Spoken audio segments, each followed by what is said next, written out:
Hello. I hope I'm going to be introducing a guest we're very happy to have. This is the August 6th, 2020 program of UN This Week. I'm your host, Adam Carroll, of human rights organization called Justice for All that stands up for the persecuted minority populations around the world, especially facing marginalization, persecution, and genocide. Today, remembering not only the victims of countless wars and conflicts, disease and despair, but to start off specifically the victims of the US nuclear bombing in 1945. Today is the anniversary of the Hiroshima bombing, killing 140,000 men, children, and women in that city alone, half of them obliterated instantly. Yesterday's shocking explosion in Beirut can serve as yet another visual reminder of the wide ripple effect of devastation and loss. Before we meet today's guest, I'd like to read a poem sent out today by Rabbi Arthur Waskow of the Shalom Center. It's called Between the Fires. We are the generation that stands between the fires. Behind us, the flame and smoke that rose from Auschwitz and Hiroshima, and from the burning Amazon. Before us, the nightmare of a flood of fire, the flame and smoke that could consume all earth. It is our task to make from fire not an all-consuming blaze, but the light in which we see each other fully. All of us different, all of us bearing one spark. We light these candle fires to see more clearly that earth and all who live as part of it are not for burning. We light these fires to see more clearly the rainbow in our many-colored faces. Blessed is the one within the many. Blessed are the many who make one. So on today's show, we hope to shed some light on the healing process, including at the UN and international courts, with our guest, Dr. Yael Danieli, an international renowned therapist whose work with Holocaust survivors broke through the conspiracy of silence around trauma, resulting from mass murder, as well as physical and cultural genocides. Let me check in with my producer. Yes, good, Dr. Danieli. I'm going to give you a slightly lengthy intro. Dr. Danieli is a clinical psychologist in private practice, a victimologist, traumatologist, and the director of the Group Project for Holocaust Survivors and Their Children, which he co-founded here in New York City 45 years ago. She is also founder, International Center for the Study, Prevention, and Treatment of Multi-Generational Legacies of Trauma. Dr. Danieli is past president of the International Society for Traumatic Stress Studies. She has taught at Seton Hall, Brooklyn College, and John Jay College, lectured and published worldwide in numerous books and journals, and received many awards and recognitions. At the half-hour point of the show, we will also welcome onto the show our colleague from the NGO Committee for Human Rights, Gina Damasco, with experience in trauma-informed lawyering on behalf of trafficking victims. Gina has hosted many committees, both at the UN and in New Jersey, and joins our show despite the impact of the hurricane on her town yesterday. But speaking of the United Nations, Dr. Danieli is a point person for the United Nations on numerous issues and has worked with Holocaust survivors, genocide survivors in Rwanda, Truth and Reconciliation tribunals in South Africa, and Bosnian victims of genocide. She has been deeply engaged in UN victim-related work, including the right to reparation.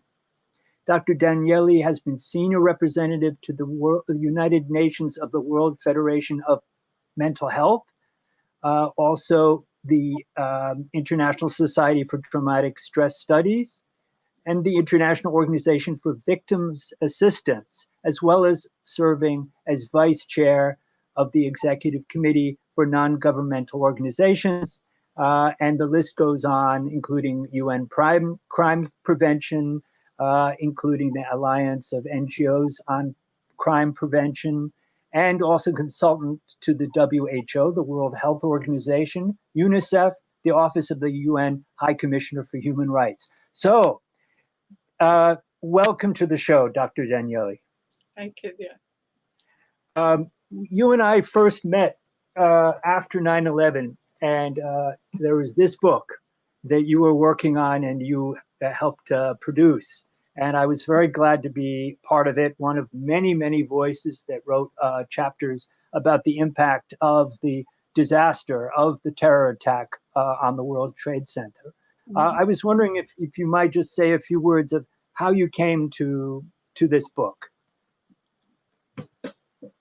Well, having participated until that point in all the United Nations work on behalf of victims' rights and victims' care,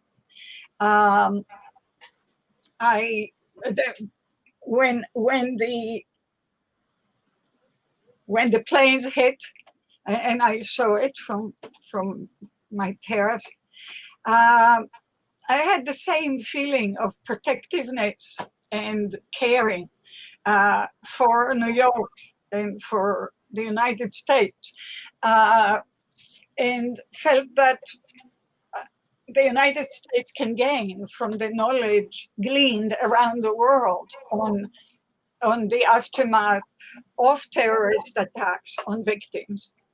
So the first thing I did was to create this book, The Trauma of Terrorism, which was Sharing Knowledge and Shared Care, an international handbook.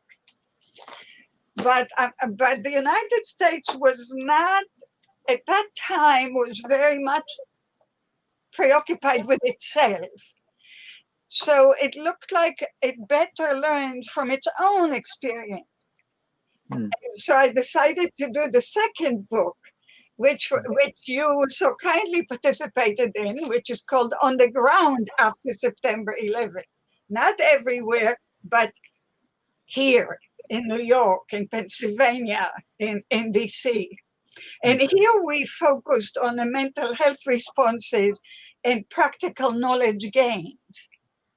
And indeed, as I did with previous books that I did for the United Nations, I did 3 of them. We can talk about that in a little bit. I did not only include, as you know, chapters and guides, that is ways to recommend to people to behave or not to in order to protect themselves and perhaps heal and perhaps prevent victimization from happening again, but also voices of actual human beings, of all the amazing diversity of New York City, Washington, D.C., and Pennsylvania, and the United States as a whole. Indeed, to give voice to all, which has been what I've done basically all my life, really. And still am doing. We can talk about that later too. Well, maybe just stepping back. Sorry? Yeah, just. I'm sorry, I didn't mean to cut you off. But just stepping back, how did you first come to this kind of work? You've been doing it for quite some time, and wondered how did you start? I started when I was working on my doctorate in psychology, the first doctorate, on the psychology of hope.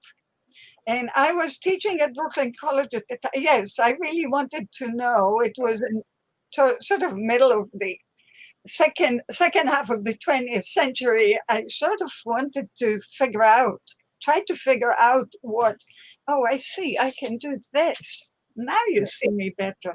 Yeah. I'm figuring it out. Sorry, people. I was trying to figure out why stay around in such a horrible, what seemed like a horrible century that took the lives of so many in such inhumane ways. So I assigned what looked like the easy cases to my students. So, for example, some of my students hung out in bus stops and interviewed people about having just missed the bus.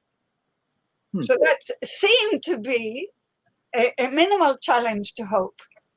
But you see, sometimes you miss a bus, you lose your job. So my students very quickly learned that everything just seems to be really, we should really keep an open mind to what people consider challenging and important. And of course, my disabled students interviewed the disabled, divorced, those who were left back in classes, etc. And I took upon myself what seemed to be the most extreme cases, which was Holocaust survivors, POWs or prisoners of war, and people who have been diagnosed with terminal illnesses.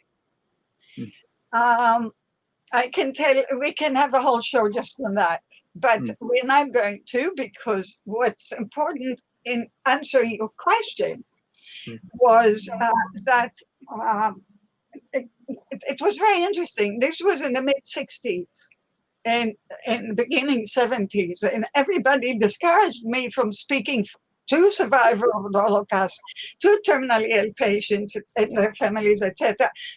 Quotes under the heading of "Don't talk to them; they don't talk to anybody. Why do you think they'll talk to you?" So, and I also believe in studying where things happen, not, let's say, only in my office or in a laboratory. So, and at the time, Yafa Eliach, a colleague at Brooklyn College, at the same time, Dr. Ruth was also working at Brooklyn College at the time, another survivor. Yafa started the first center to study the Holocaust. And so from her, I asked permission of Holocaust survivors to speak with them. And typically, I would come to their homes after work, and they would seek me in the kitchen. And more often than not, I couldn't leave until the next day, because they did not only not speak, of course they spoke, but it's like they couldn't stop. And it was that they were actually waiting for someone to truly want to listen. And part of what they told me was how many times people wouldn't listen to them, and in fact, ways of shutting them up.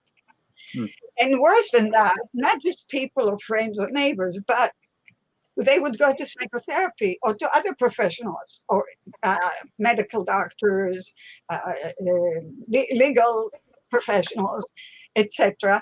And they too would not ask them questions about their experiences, or when they would talk about it, they would sort of find ways to also not listen. And I was a very idealistic graduate student, believing that my upcoming profession was the right calling. And to hear that even my own colleagues wouldn't listen, right people I admire. I changed the topic of my dissertation, but I did publish some about the psychology of hope, but I changed the topic to study systematically what I called, did too, the conspiracy of silence about Holocaust experiences. And I interviewed all trained psychoanalysts around the world who knew that they were treating Holocaust survivors. Because, if you don't ask and you don't listen, you don't even know. So it was really interesting that I found 62 such people and interviewed them to understand what makes people not listen. And how they don't listen. And I learned a great deal. I learned 49 ways of not listening. Wow. 49 ways. We are amazing. Human beings are amazing non-listeners, especially when it comes to trauma. And not only massive trauma, but especially when it comes to trauma. I was wondering, is it mainly fear that is behind the screening that people do and the objectification of the other? I mean, is that what is, it's a distancing mechanism, or is it everything? It is 49 different ways. I did publish it a lot, and it's worth reading. So you help yourself open your ears and your mind and your heart. Not just make it easy. It's not only fear and extreme anxiety. It is also guilt, bystanders guilt. It is also rage that you don't have another way to express. So you don't know where to put it, and you run away from it, or you attack the survivor, actually, because the survivor is the messenger. There are all kinds of ways. As I said, there are 49 complex ways. Some of the issues have to do with feeling too intensely. So it's not only about what you feel, but feeling it, so much of it that you cannot contain it. So you have to run. So it's both experiencing certain threatening emotions and the intensity of the emotions. And indeed, we started advocating special training for people to confront their own trauma, so they're able to integrate not only their own trauma, but the trauma that they're listening to. And it became also a moral issue because, of course, while society has a moral obligation to listen and be there for its members, psychotherapists, lawyers, police, etc., clergy, all professionals that interface with survivors have the professional obligation to listen, the contractual obligation, because if they don't listen, they can't help, they can't understand, and they can't help.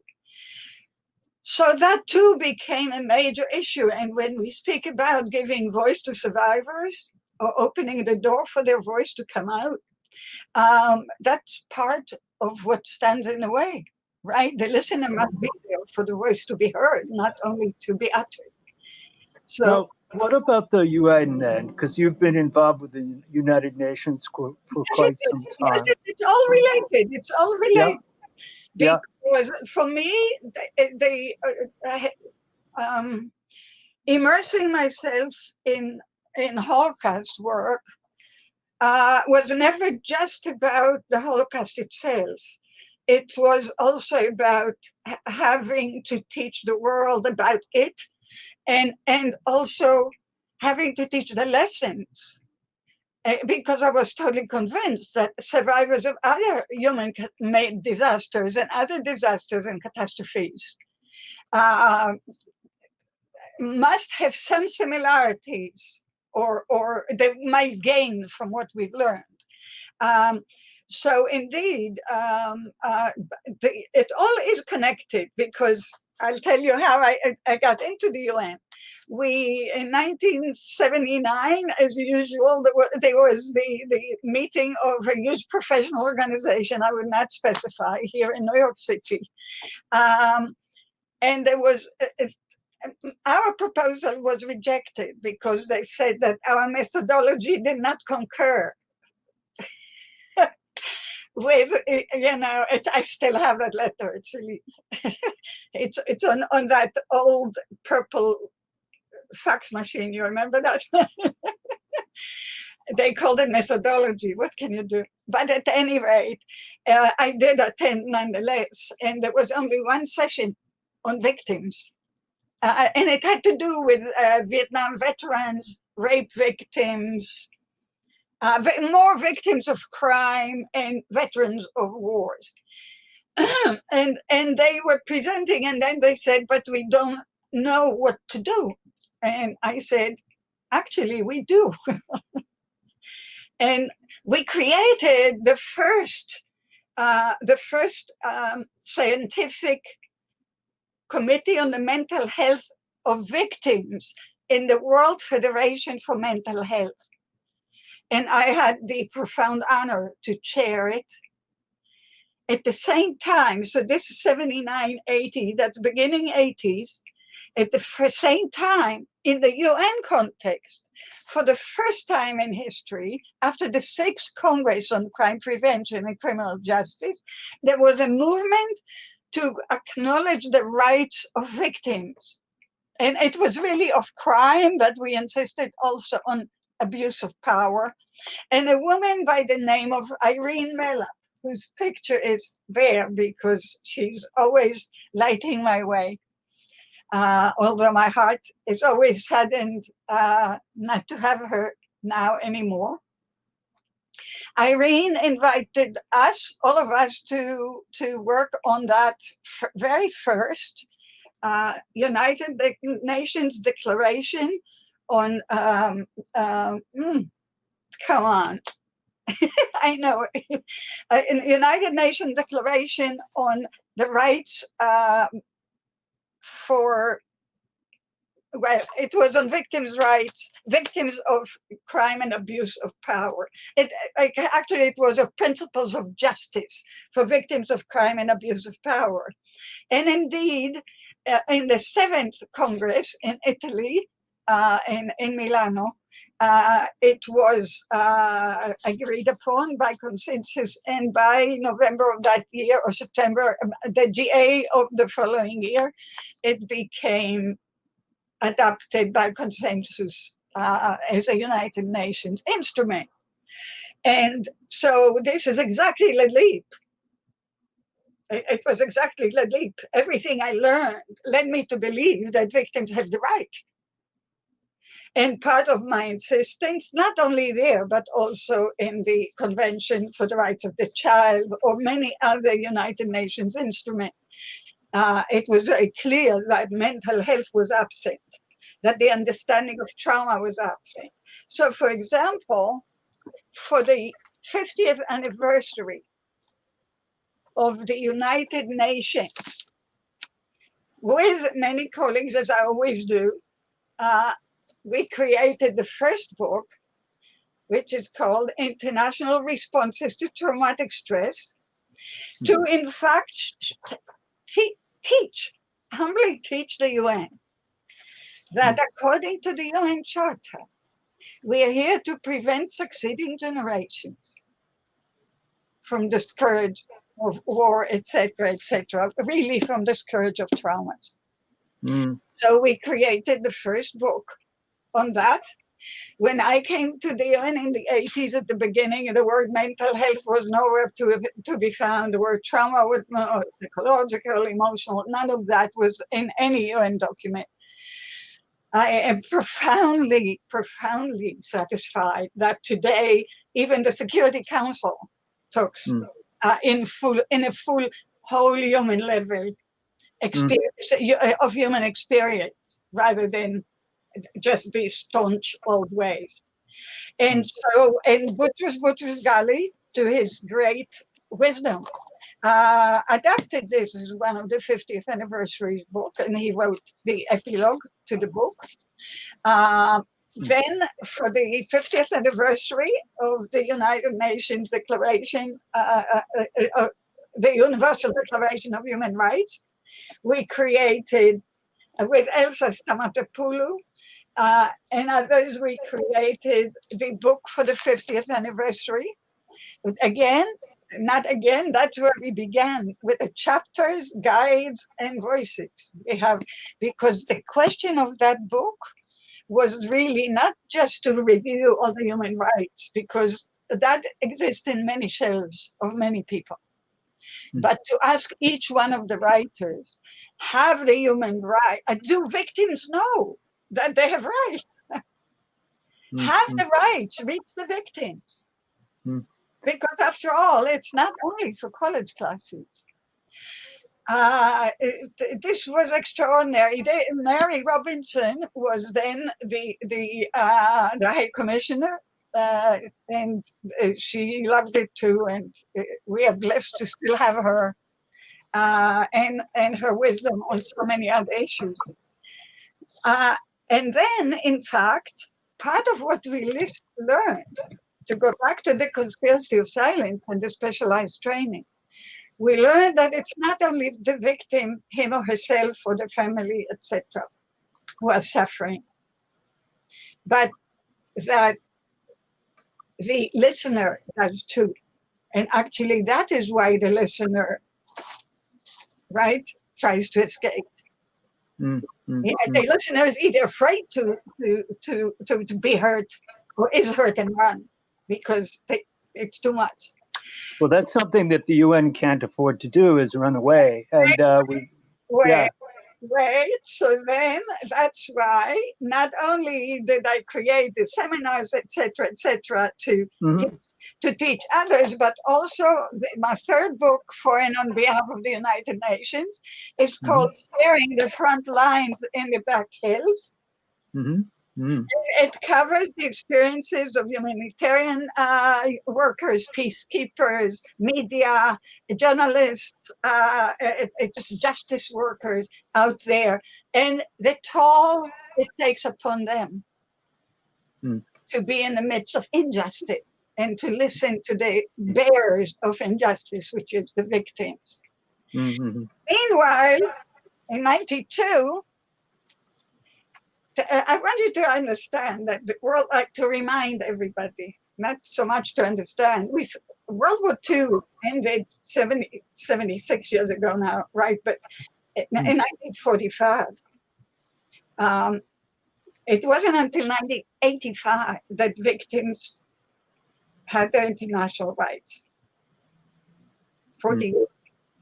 Wow. It wasn't until 2005 that the United Nations finally created what we call the remedy resolution, that is the rights of victims to reparations. Very important resolution that we should be extremely proud of. And it wasn't until we created the International Criminal Court that we truly progressed the cause of victims, not only about justice, but within the justice system. That is, victims there have the right to participate. They have the right to reparations. They have the right to protection. And they have a trust fund for victims, which was my personal dream, I must delightfully say. Well, reparative justice as a concept and as a practice is so important. And the ICC, though it's attacked by Donald Trump, but others as well, it all seems that the UN is under some kind of under siege. But you have been one of the people who have really built up the UN to buttress and strengthen the architecture of rights, of intellectual foundations for serving those who are suffering and who are targeted. One of the issues that my NGO works on is the Rohingya genocide in Burma.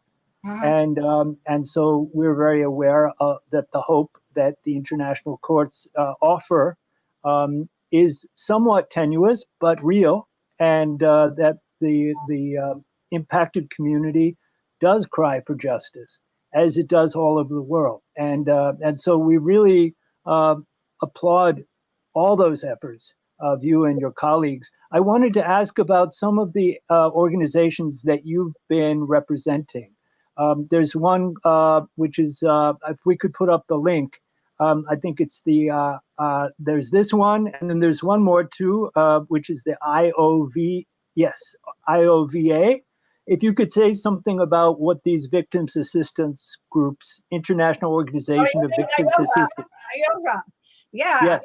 They indeed, the creators of IOVA participated in creating the declaration. They have been working. They have been working on helping victims around the world indeed fulfill their rights. That's right. The World Federation for Mental Health. It's the largest federations around the world of mental health workers, including, quote, consumers, including the rights of the those who suffer as well. So I've always been involved in activities and organizations that include all of the phases of the problem. And the International Society for Traumatic Stress Studies, yes, I was one of the founders. I had the honor of being the first woman president, of which I'm very, very proud. By far, now we have more women president than men in the history, which is fun. And the most important baby to me now, from my own legacy, is the International Center for the Study, Prevention, and Treatment of Multi-Generational Legacies of Trauma. I created the handbook, the International Handbook for that in 1998. It's still the main handbook in the area. Again, reached out to at least 30 populations around the world covered here. As I said, my interest was always to learn about everyone and to create comparative knowledge and mutual benefit from what we learned from each other. As I approached 80, and God still kept me here, I said, okay, it's time to create, as we did, the first scientifically valid questionnaire instrument to assess multi-generational legacies of trauma. So in effect, we can measure it, and when we apply for reparations, we can prove factually, scientifically, that one ought to have it, not just to come as the good-hearted NGOs believing that one should compensate for one's crimes, as we have done many years in the past.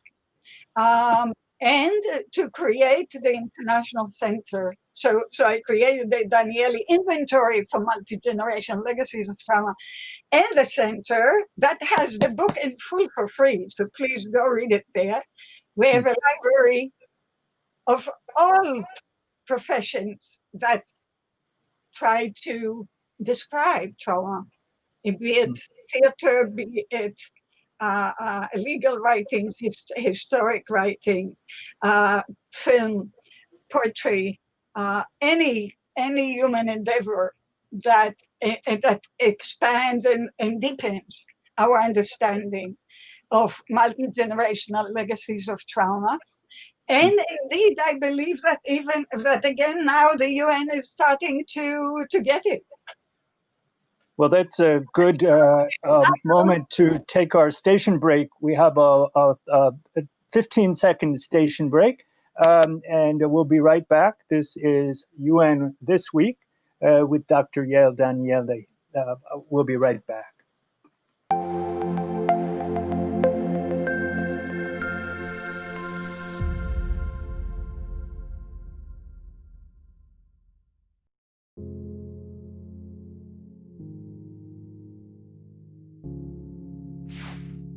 We are Justice for All. Headquartered in the heart of downtown Chicago, Justice for All is a global humanitarian initiative dedicated to raising awareness for human rights concerns impacting vulnerable minority groups. We promote policies that protect religious freedom, address the root causes of mass displacement, and recognize the plight of refugees and forced migrants. Our diverse team of staff and volunteers, led by Imam Malik Mujahid, work tirelessly to help Justice for All achieve their goals. Past campaigns covered a wide range of humanitarian concerns. Through Bosnia Task Force, imams and leaders of Chicago's Muslim community worked to ensure Bosnia became a top national issue. This led to life-saving American policies in Bosnia. A key accomplishment was helping to get rape declared a war crime. Initiatives also included Kosovo Task Force, Central African Republic Task Force, and Flint Coalition, which brought awareness to the water crisis affecting the people of Flint, Michigan. Highlights of our work include supporting Black Lives Matter,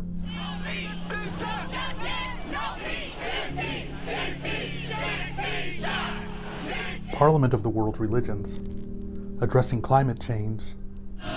So wasteful consumption starts the ruthless production, and that's where we need all the fossil fuel in the world.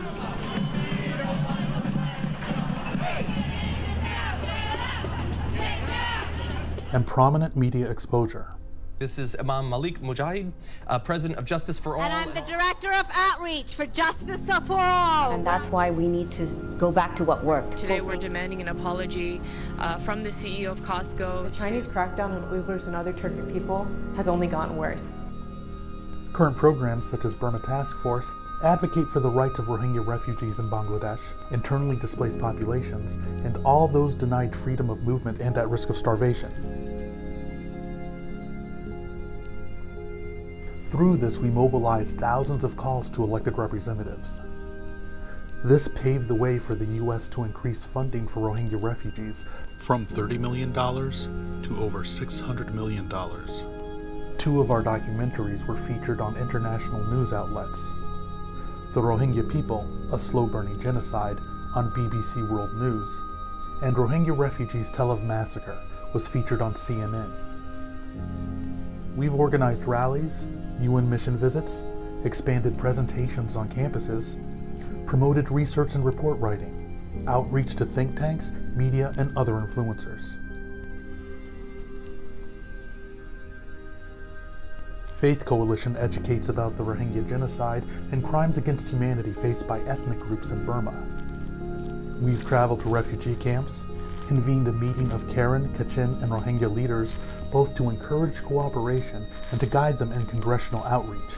We organized Rohingya Advocacy Day. This led to over 100 participants visiting the offices of 60 U.S. senators and congressional representatives. Free Kashmir advocates for the people of Kashmir. Long-term goals include the call for self-determination, the end of the Indian military's occupation of the territory, and raising awareness of Kashmiri issues among the American people.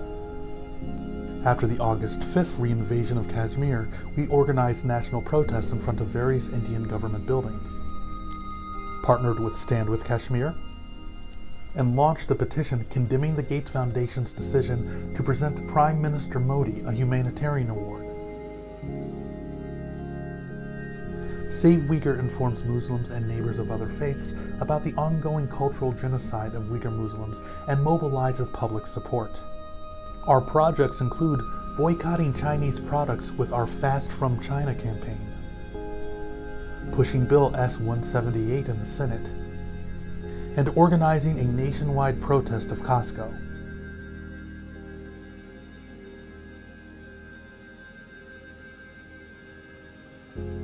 Together, we can continue to stand up for justice. Justice for all.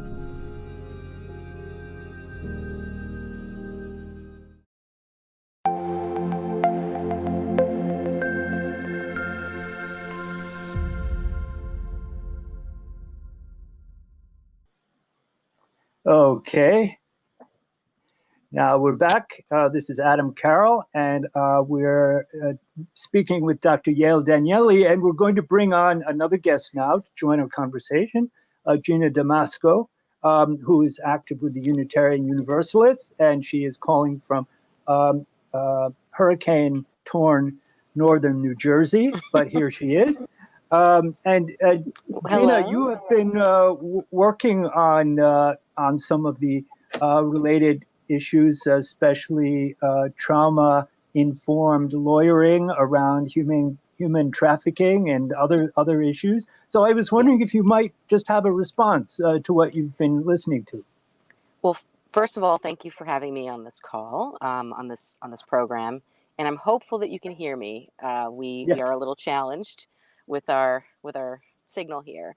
And Dr. Danieli, I am in awe of all the amazing work that you have done. It's extraordinary. So the work that I've done, I've been an attorney for about 20 years, the majority of which has been doing civil rights and human rights. I would say that my first real meaningful encounter, well, in law school, I was on the special ed litigation clinic where we worked with, where we represented students who had been sort of mistreated and neglected in education. They were denied an education. And so that was sort of my first touch point dealing with that as a student. And later on, I went to work as a civil rights attorney for the federal government and a mediator in the U.S. Department of Education's Office for Civil Rights. And in that work, over the years, I think it was mostly the mediator work that really started to help me not just do the work sort of from an external point of view, which a lot of people do, but work with people who, vulnerable populations, vulnerable individuals who've experienced significant trauma, mainly because the way in which this office worked was people who didn't need attorneys, they would file directly with our agency. And we would have direct communication. We would assist them in boiling down what their concerns were into allegations and potential legal issues for investigation. And in doing that, there were, you would see the differences between how people were able to work through this. Some people would, essentially develop like a hardened shell. Some of the, my colleagues, or they would, look at it more of a procedural, point of view and didn't really get personal. And then others of us would get really burnt out. We'd get very close. One of the most notable examples was where I had a little girl who was 6. She was African American in a white working class neighborhood, and somebody pushed her, a little boy who's 6, who was white, pulled down her pants, pushed her face first onto the ground, and simulated sex on her by calling her the N-word and then spit on her.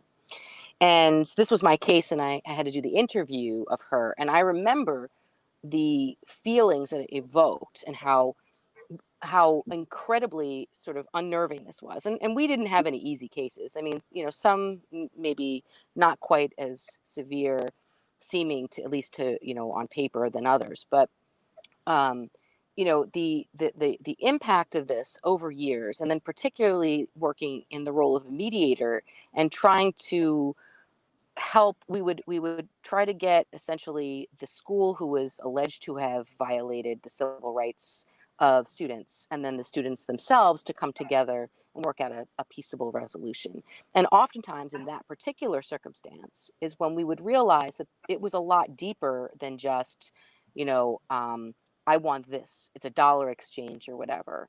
And it wasn't until sort of later that I started working with human trafficking survivors and got training in, through, I think the Polaris Project might have been related to one of the trainings. This was with Volunteer Lawyers for Justice in Newark, where I did pro bono work as well with human trafficking clients. That I started to really appreciate what it meant to not only deal with somebody who's gone through a severely traumatic experience and how different their responses were and how it impacted the way in which we were able to do our work, but also the experience that we had through secondary or vicarious trauma. And that's notwithstanding the individual experiences of trauma that we may bring to the situation. Like if, for example, you were, you never disclosed that you were a victim of sexual violence, and you're working on sexual violence cases, for example. So these things can then sort of compound. And what you sort of learn through that process, which lawyers don't really talk about, right? So I not only worked in sort of the public interest civil rights spectrum, but I also worked for a fairly large law firm in New Jersey, representing clients like institutions and doing labor and employment and contracts, and then telecom. And these seem very sort of disassociated from one another. But the one thing that nobody talks about is the impact of the work and working with not only individuals who have experienced significant trauma, but the way in which how it impacts you and what you bring to the table. And one of the was things wondering if I could just intervene, because I'm watching the clock. I think that's very interesting. And to talk about secondary trauma, I was wondering if Dr. Danieli could also bring that into relate to the United Nations system, which you know very well, Gina, as well. There's the book. Right. I'm sure I've come across it doing research. So it's one of them. I know. I mean, years ago, people didn't talk much about PTSD, and now there's quite a lot of talk about PTSD. I don't know if there's a lot of understanding of it, but how it affects journalists, how it affects, as you're saying, lawyers. I have to say, I never thought about how it affects lawyers until this moment. So, that I stand corrected. Well, one of the things I think maybe Dr. Danieli, it would be great for you to sort of talk about as well. The current pandemic that we're in has raised sort of this additional layer. So now, so let's just keep this to, for example, the human rights defenders and advocates, which are most closely aligned with this discussion. Although my theory and the work that I want to bring to the fore is that it should be across all aspects of lawyering. It should be integrated through all aspects, because you take your client as you find them, and just because they come looking to sell a house doesn't mean they're selling a house because they didn't lose their entire family due to COVID, for example, and they're actually somebody who's experienced serious trauma. And how are you going to work with that productively as an attorney? But that notwithstanding, I think in this particular case, we have very significant challenges that are being posed, because human rights defenders who are, say, located in the United States are experiencing the trauma of surviving the pandemic, right? They may be losing family members, may be at risk of losing family members. Their own health may be in jeopardy or at risk. They have travel restrictions, and then the people they serve are oftentimes located very far away. There's difficulty reaching them. We have now the destabilization of what used to be foreign diplomacy mechanisms from for the U.S. is just the greatest example, thanks to nationalism, where the pulling out of the UN Human Rights Council. The UN Human Rights Council, the attacks on the Universal Declaration of Human Rights. So you have all of this degradation of the systems in place that worked on a good day, and now you add the layers of the lack of foreign diplomacy, and then further you add the fact that the people that you're serving and yourself are now also dealing with the extra stress and trauma. And so part of the issues are acknowledging this, because I know from my own personal experience, one of my responses was, we're not doing enough. How can I look at what I'm dealing with? I'm living a life of privilege compared to the people I'm serving. I have no right to examine the impact, the secondary or vicarious trauma that I'm experiencing, let alone, so there's no right, in my mind to do that. And there isn't really sort of the understanding and appreciation that you have to put the mask on yourself before you can put the mask on someone else, as they say in an airplane. That there's it not only undermines your ability to perform at your best by counterintuitively taking self-care measures to properly address the secondary trauma and PTSD for your own direct individual traumas, but then also understanding its greater impact on the community in which you serve. So, for example, human rights attorneys, there's a high turnover of public interest in human rights attorneys because of the high level of burnout, for this very reason, because it's go at 100% and forget that you're also human and need to take care of yourself. So I was wondering, where are we now? Because we have about three more minutes before we have to end. So I think these are really important. I wanted to give Dr. Danieli a chance to respond, especially about the UN, where we are with COVID-19, with all these layers that have just been described. And is the idea of doing more? Is it doing less? What is needed? I would be remiss. First of all, thank you for what you said, because you're so absolutely right. One of the most passionate, emotional speeches I gave internationally, and it's available, I can send it to you, is about human rights defenders, and not only human rights defenders, but the defenders of all of us during COVID. But I want to add something that connects sort of much of what we're talking about and adds a bit. On the first day of COVID, I had the same kind of awakening I had on 9/11, with the same kind of feeling. The first time I heard the words sheltering in place, I could visualize two major things. One is all the vulnerable people who will be closed in, trapped within the spaces that they're supposed to be sheltered, that is protected by from the COVID. They would be vulnerable to abuse, neglect, and violence in those sheltered places.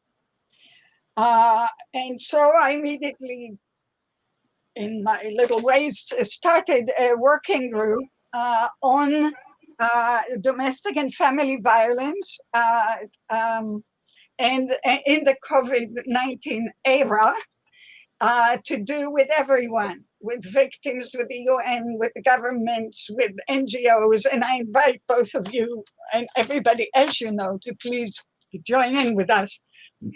We are going to have an international virtual summit, November 18 to 20. These are the last days of the Action Days for Children, and in advance of the Action Days against violence against women that end on Human Rights Day, right? So November 18 to 20, we are going to hold, a 3-day meeting. As I said, we are going to have as many victim survivors' voices as we can, government representatives, United Nations representatives, and I must commend the Secretary General for his voice on these issues and many related issues now. He's been really the voice of what the major concerns are. And I'm not only grateful, but very impressed, and hope he'll participate in our summit, because it is for all. And of course, part of the summit will include the impact of the victimization stories we hear from those victims, be it women, children, elderly, disabled, chronically ill, LGBTQ, and others who, because they are locked in place, I'm even afraid to use the word shelter anymore, but because they're locked in place, they are in more danger, not only from COVID, but from human violence. And furthermore, and this connects to your question in terms of the context, the UN context of this, and not only the UN, but many governments. Part of what's still wrong is the structural system. That is, particularly when you look at a home, there's a UN body specialized for women, a UN body specialized for children, a UN body specialized for the disabled, a UN body specializing on elderly, and et cetera, but they're all in the same home. So so what COVID has exposed about the nature of humanity in general, and about many of the dangers we've been facing that are existential threats to generations to come, for which my center is totally committed. It also exposed the wrongness of this disparate silos that don't talk to each other, that don't learn from each other, that don't understand that the one dynamic is related to the other, directly related to this, etc. So part of the reason for the summit is not only to bring in the voices and all the knowledge we have accumulated and the experiences we've been accumulating, but to to emphasize in no uncertain terms the failure of thinking of humanity and of human beings in silos. I know that it's part of quote modern thinking in many ways, but it ends up not only against the holistic approach, an integrative approach, but simply human approach. Well, I hope that the UN, instead of taking a bureaucratic approach, will take that human approach, at least in debate. And I think that the summit sounds like a very necessary and interesting project. And perhaps as we get closer to November, we can have another show and also post a link to the summit.